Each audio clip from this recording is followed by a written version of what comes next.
할렐루야. 제가 부흥하면 여러분이 예수 하시고, 제가 예수 하면 여러분이 부흥하시는 겁니다. 연습을 먼저 하겠습니다. 부흥, 예수, 그렇게 하는 거예요. 이거보다도 조금 목소리가 좀 컸으면 은혜가 더 크게 임할 줄로 믿고, 이 동네 특별히 더 크게 하시기를 바랍니다. 부흥, 예수, 아멘. 하나님이 이 땅과 이 민족을 사랑하셔서 20세기 초 1900년도 초가 되겠죠. 그때 하나님이 이 땅과 이 민족 위에 부흥의 큰 하나님의 거룩한 은혜를 3번 부어 주셨어요.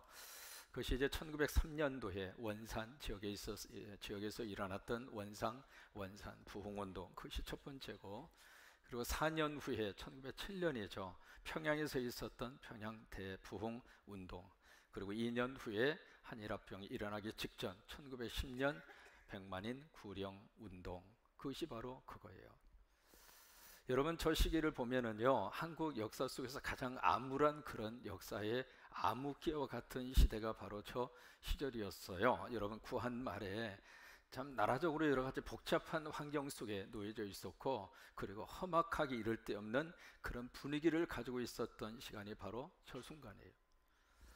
또 백성들 역시 말이죠, 뭔가 참 비참한 그런 생활을 할 수밖에 없는, 어디를 바라보아도 희망을 꿈꿀 수 없는, 여기를 보아도 저기를 보아도 무엇 하나 어떻게 헤쳐나올 수 없을 정도로 그런 안개와 같은 그런 상황 속에, 나라도 백성도 사회의 분위기도 그런 환경 속에 마치 칠흑 같은 어두운 터널 속에 갇혀져 있는 듯한 그런 시대적인 역사의 현장 속에 하나님이 하늘문을 열으셔서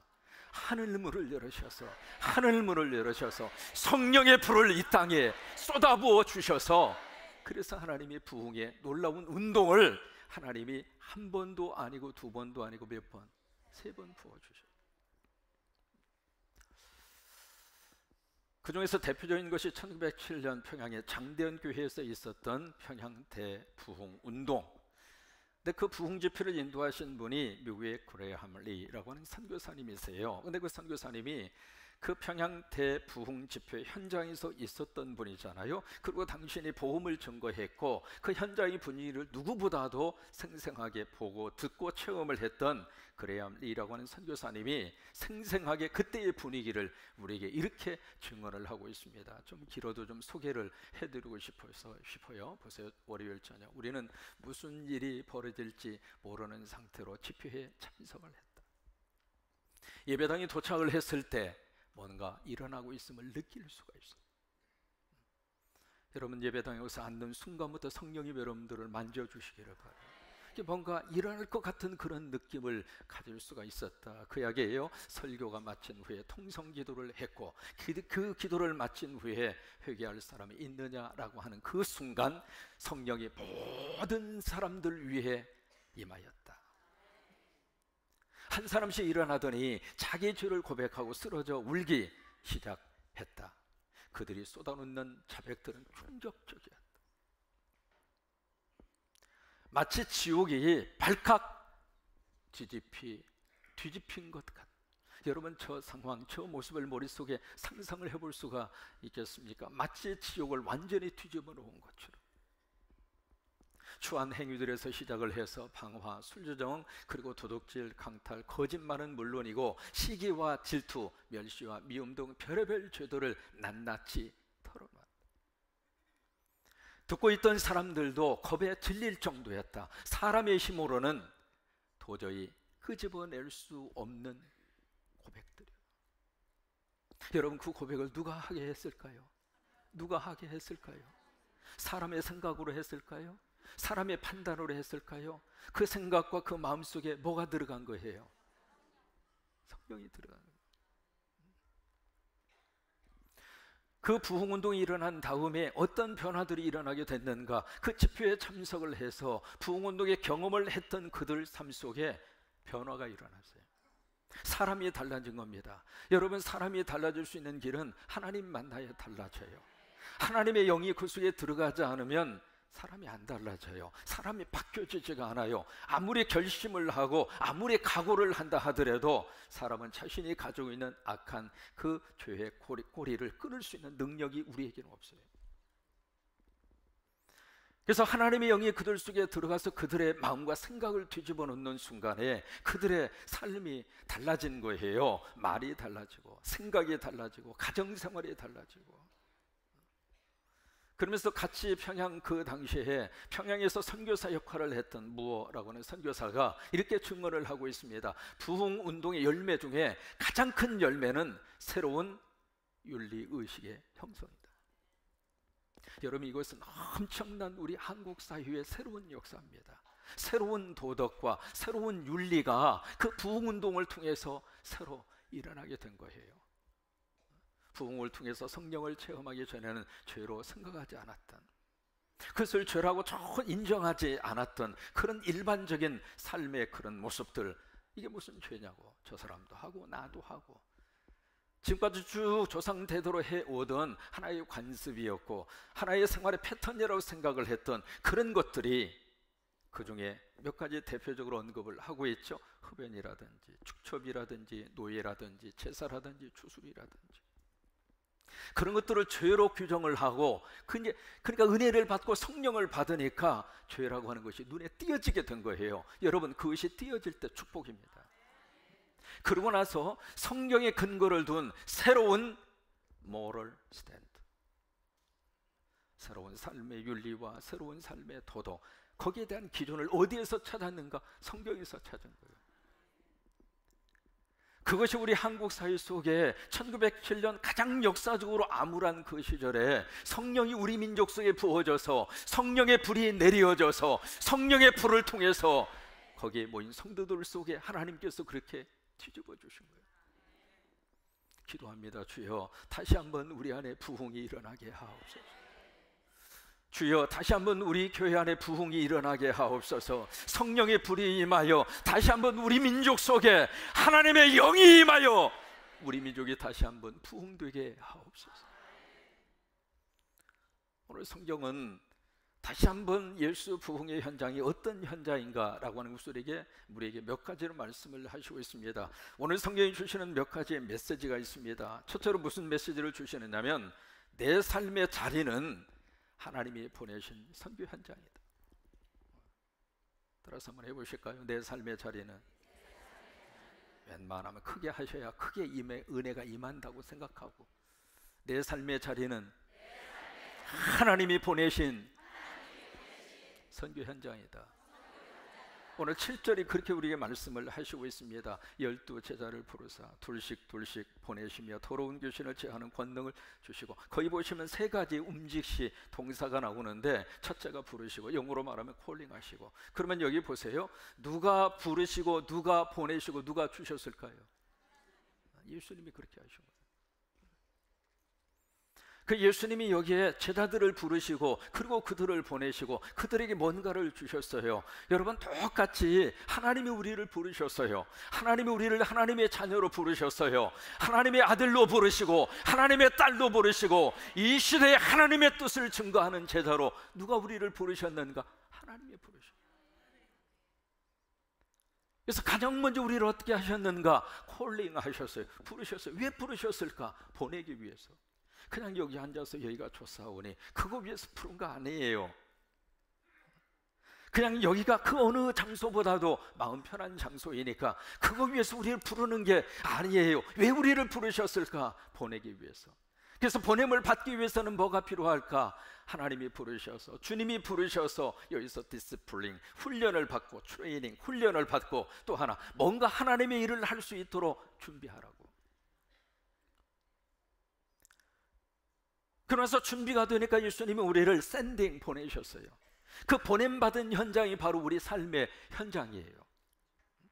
현재 지금 일하고 있는 직장, 하나님이 보내셨어요.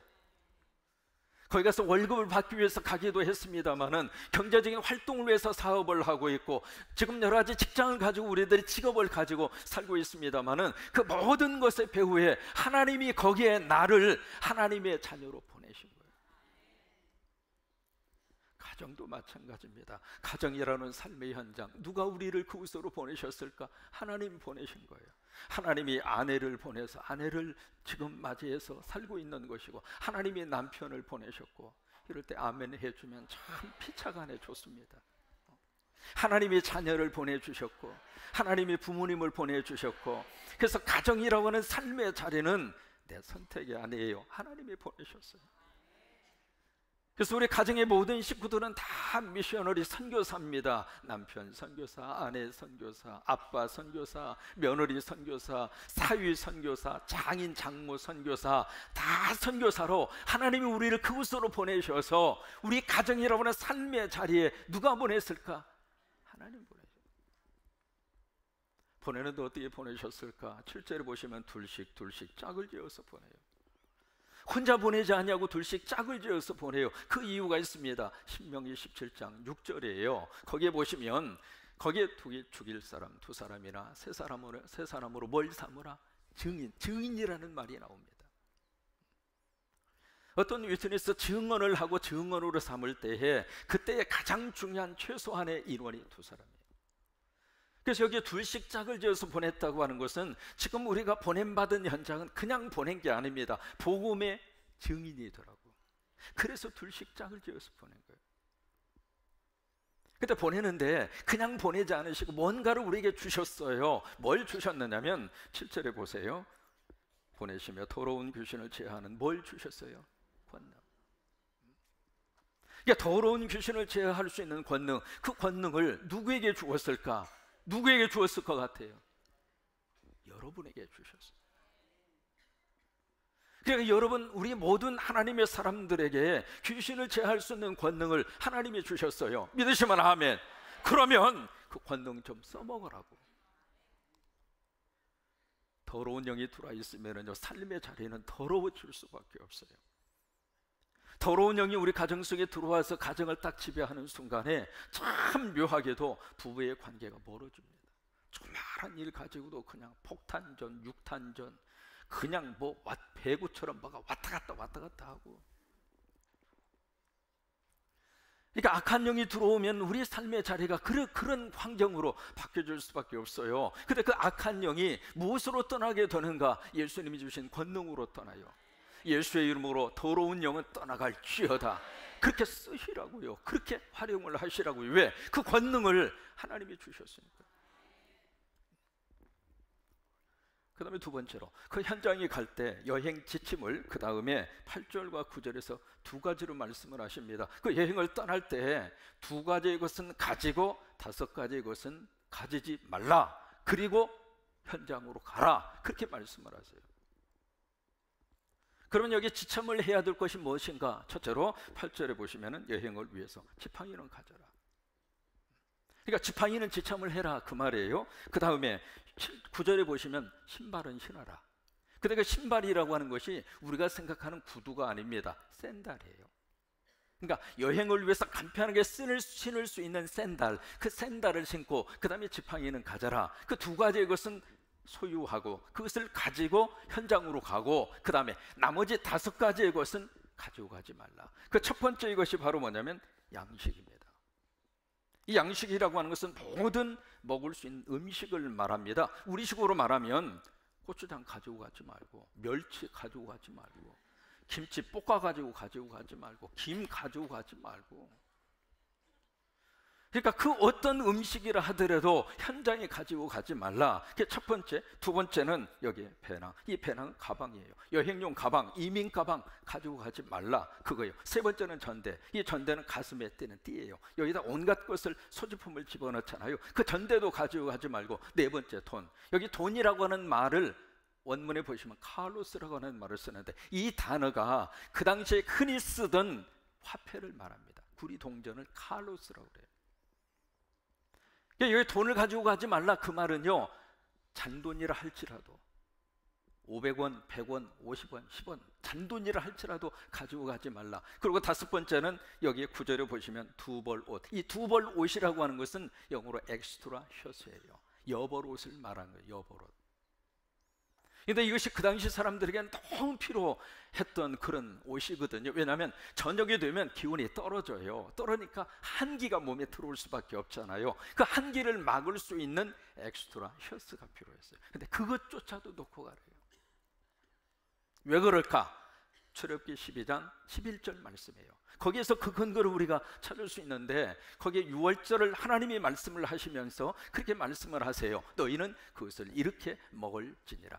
허리에 뭘 띠고, 띠를 띠고, 그 다음에 발에 뭘 신고, 샌달이라 이 말이에요. 샌달을 신고, 그 다음에 손에 뭘 잡고, 지팡이를 잡고 급히 먹어라. 이것이 여호와의 유월절이니라.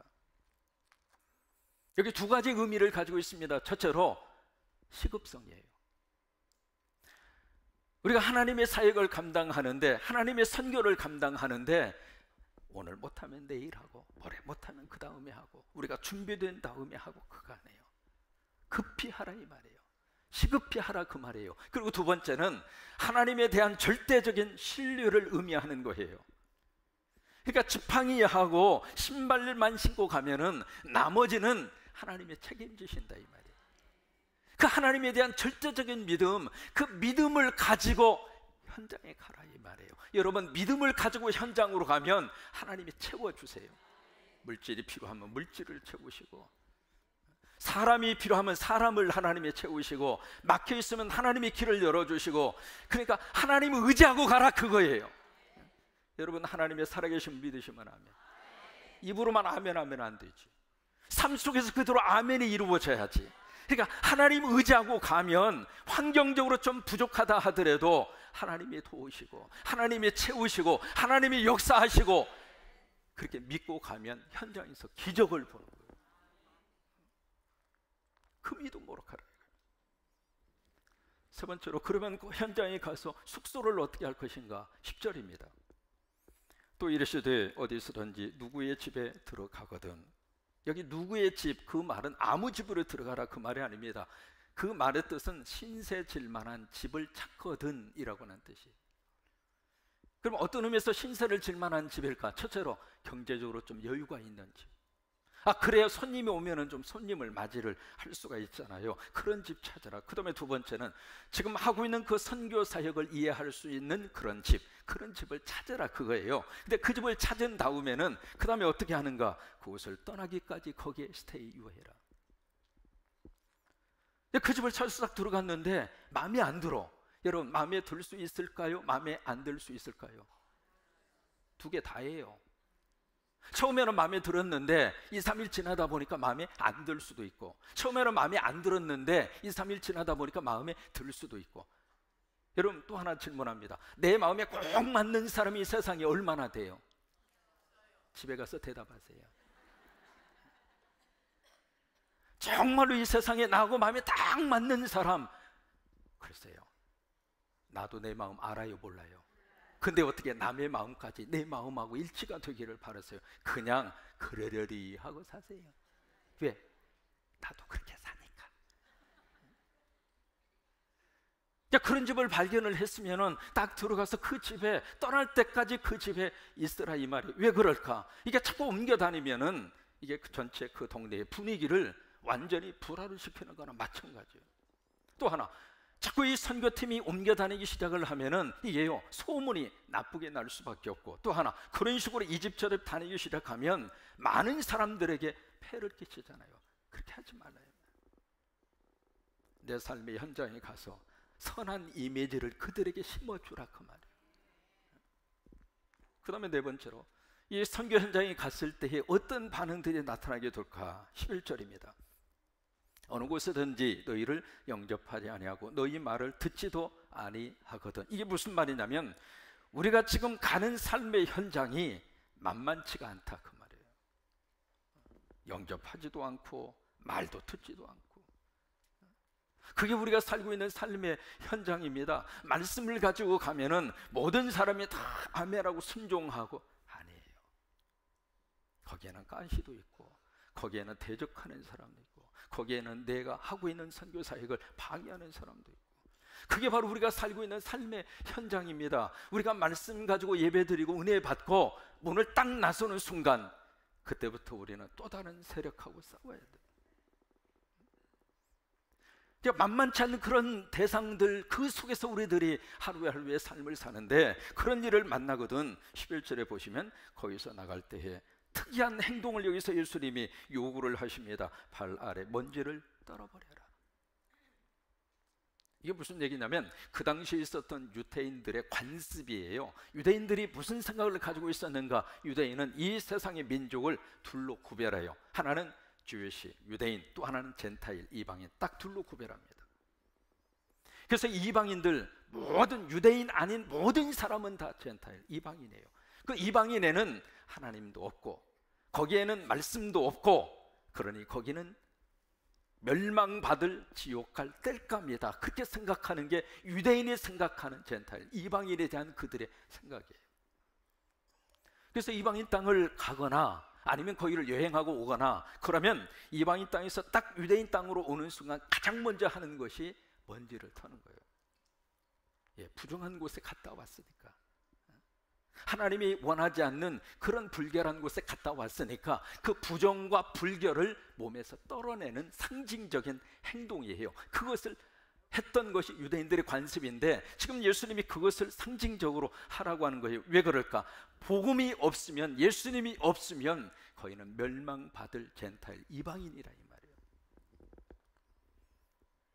그 다음에 12절로 13절에 보시면 예수님의 부흥의 현장을 12절, 13절에서 만날 수 있습니다. 첫째로 12절에 보시면 제자들이 나가서 뭘 전파해요? 크게 뭘 전파해요? 이게 제자들이 가서 현장에서 증거하는 메시지입니다. 회개하라. 근데 이 메시지가, 예수님이 이 세상에 오셔서 가장 먼저 증거한 메시지가 회개하라, 이 메시지예요. 마태 4장 17절입니다. 이때로부터 예수께서 비로소 전파해 이르시되 어떻게 하라? 이게 예수님 메시지예요. 그러니까 현장에서 하나님이 가장 먼저 우리에게 주시는 메시지, 하나님의 음성은 회개하라 이 말이에요. 여러분, 지금도 우리가 이 음성을 들어야 됩니다. 근데 회개하라, 이 회개는 세 가지의 단계를 거칩니다. 첫째로 회개하라. 첫째로 어떤 의미를 가지고 있을까? 지적인 의미가 있습니다. 그것이 바로 뭐냐면 깨달아라 이 말이에요. 이게 죄라고 하는 것을 깨달아야 회개할 수 있잖아요. 예수 믿기 전에 하던 행동이 예수 믿고 나니까, 하나님의 은혜를 받고 나니까, 성령을 받고 나니까 깨달아져요. 아, 이게 죄구나. 그 깨달아져야 하나님 앞에서 회개할 수 있는 거죠. 저는 이제 도둑질을 하면서도 죄라고 생각 안 했어요. 왜? 도둑질은 장소 이동이다, 그렇게 생각하고 살았어요. 왜? 물건 이쪽에 있는 거 이쪽으로 딱 옮겼는데 뭐 크게 양심의 가책이 있냐? 저 사람이 쓰나 내가 쓰나 똑같은 거지. 그 생각을 가지고 살던 사람이 은혜 받고 성령 받고 나니까 아, 이게 장소 이동이 아니네, 이건 도둑질이네. 십계명을 보니까 도둑질 하지 말라, 하나님의 계명으로 주셨잖아요. 그러니까 그것을 죄라고 하는 것을 깨닫는 거예요. 깨달아야 회개할 수 있는 거예요. 새벽기도 잘 하고 기도 열심히 하고 통성기도하고 은혜 받고 할렐루야 할렐루야 할렐루야 그러면서 가던 권사님이 가다 보니까 담벼락에 호박이 너무 잘 열어있는 호박이 딱 보이는 순간에 할렐루야 아멘 하면서 호박을 따가지고 가는 거예요. 마침 목사님이 뒤에서 이렇게 오다 보니까 권사님이 호박을 따네. 권사님 그 남의 호박인데 왜 그걸 따가지고 가세요? 아이 목사님, 그것도 모르세요. 다 아버지가 주신 건데. 아버지가 주신 것은 맞지만 그 양반한테 줬지 내가 심지도 않았는데, 그 도둑질이라고 하는 것을 깨달아야 회개할 수 있는 거지. 여러분, 은혜 받았다는 이야기는 깨달았다 그 말이에요. 내가 내 아내에게 잘해야 되는데, 아내를 인격적으로 무시하고 아내를 막 마음 아파하고 속상하게 하고, 내가 이런 이야기를 자주 해주면 여자 성도들이 저를 좋아하니까. 그 예수 믿기 전에는 그걸 죄라고 생각을 안 하는 거예요. 그래서 마치 집에 독재자처럼 백성 서너 명 놓고 뭐 거기서 왕 노릇을 합니까? 스케일을 가지고 세상 앞에 가서 큰 소리 치고 살아야 그게 진짜 왕이지. 그 백성 한두 명 놓고.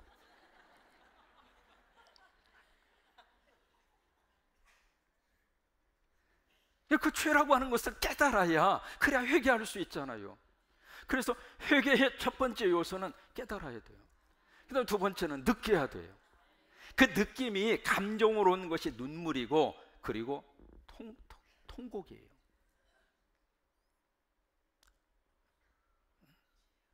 아까 리 선교사님이 증언하고 있는 대로 마치 지옥의 뚜껑이 열려서 지옥문이 완전히 뒤집어진 것처럼. 왜요? 그게 나오는 거예요. 막 속에서부터 말이죠. 나 이렇게 살기 싫다. 막 통곡하고 막 떼굴떼굴 굴면서. 그 감정이 어디서 나오는가? 하나님이 여기를 때리셔서 회개하게 하시는 거예요. 그걸로 끝나면 안 됩니다. 세 번째 회개를 하셔야 돼요. 그것이 바로 뭔가? 의지적인 회개입니다. 더 이상 안 해야지! 머리로 깨닫고 가슴으로 느끼고 회개하고 나서 또 하고 또 하고 또 하고. 여러분 가끔 기도하다 보면 그런 기도 들으면서 어느 때는 아멘 하면서도 마음속으로 안타까울 때가 있습니다. 무슨 기도냐면 늘 와서 하는 말이 하나님 그냥 하려고 했는데 못해서 미안해요.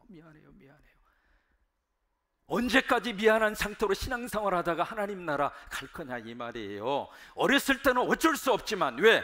하고 싶어도 능력이 안 되니까, 믿음이 없으니까. 그러나 이제 좀 신앙생활을 해서 어느 정도 신앙의 인격과 이 신앙의 성장과 성숙이 어느 정도 되었을 때는 이제는 그런 기도는 조금씩 줄어가야지.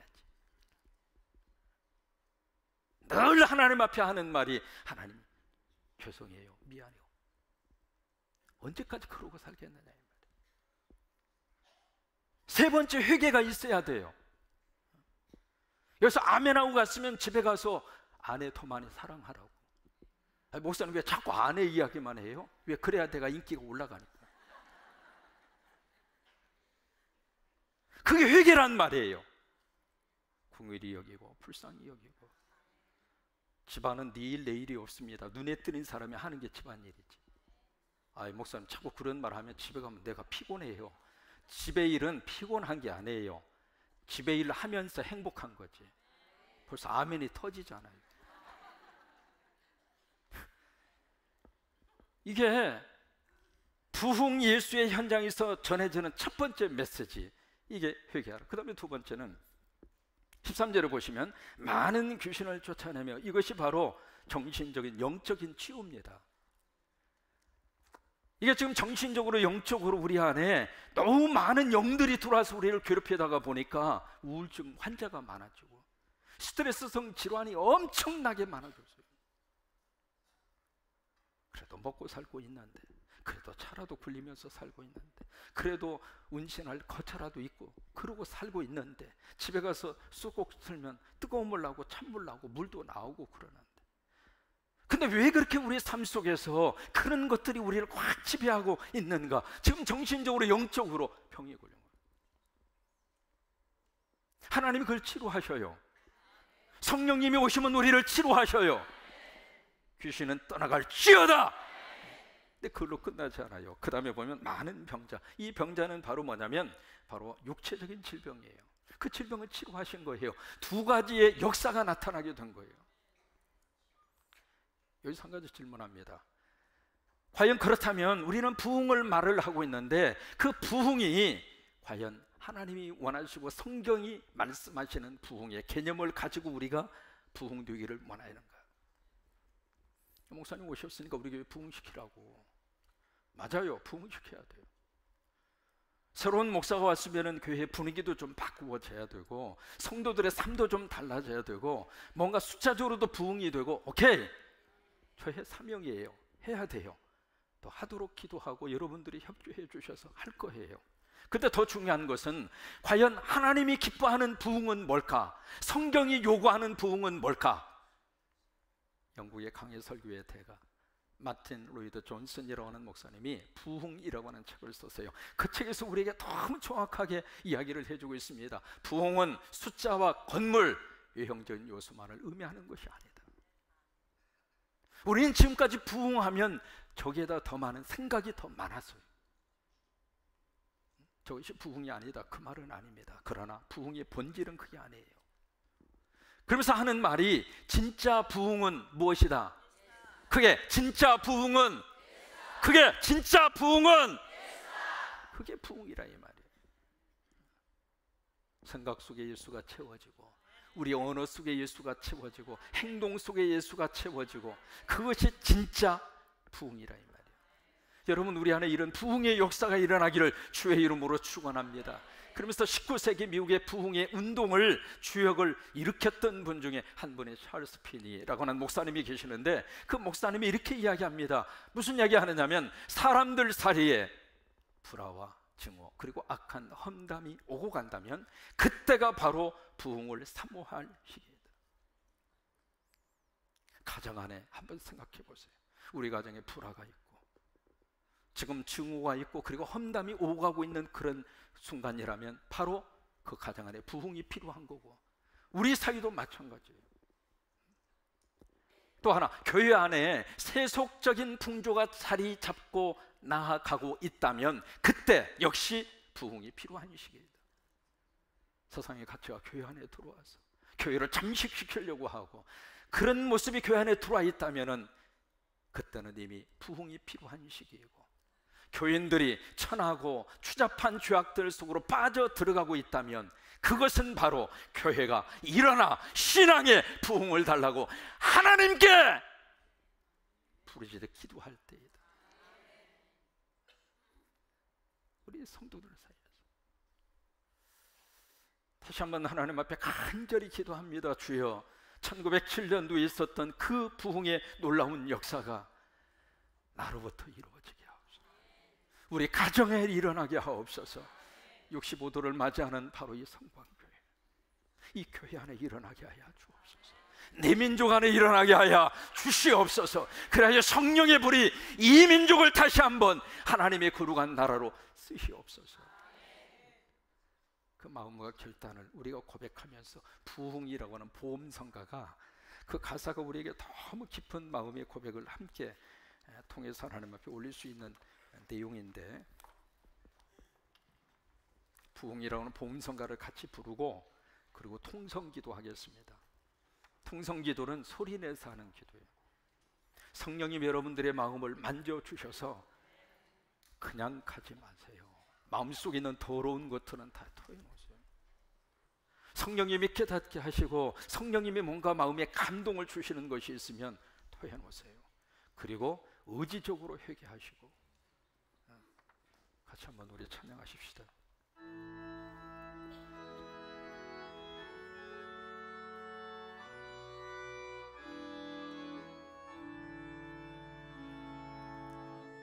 이 땅의 황무함을 보소서. 하늘의 하나님, 공유를 베푸시는 주여, 우리의 죄악 용서하소서. 이 땅 고쳐주소서. 이제 우리 모두 하나여 이 땅에 무너진 기초를 다시 쌓을 때 우리의 우상을 태우신 성령의 물 임하소서. 부흥의 물길 타오르게 하소서. 진리의 말씀 이 땅 새롭게 하소서. 은혜의 강물 흐르게 하소서. 성령의 바람 이제 들어와. 오 주의 영광 가득 할렐루야. 새날 주소서. 오 주님 나라 이 땅에 임하소서.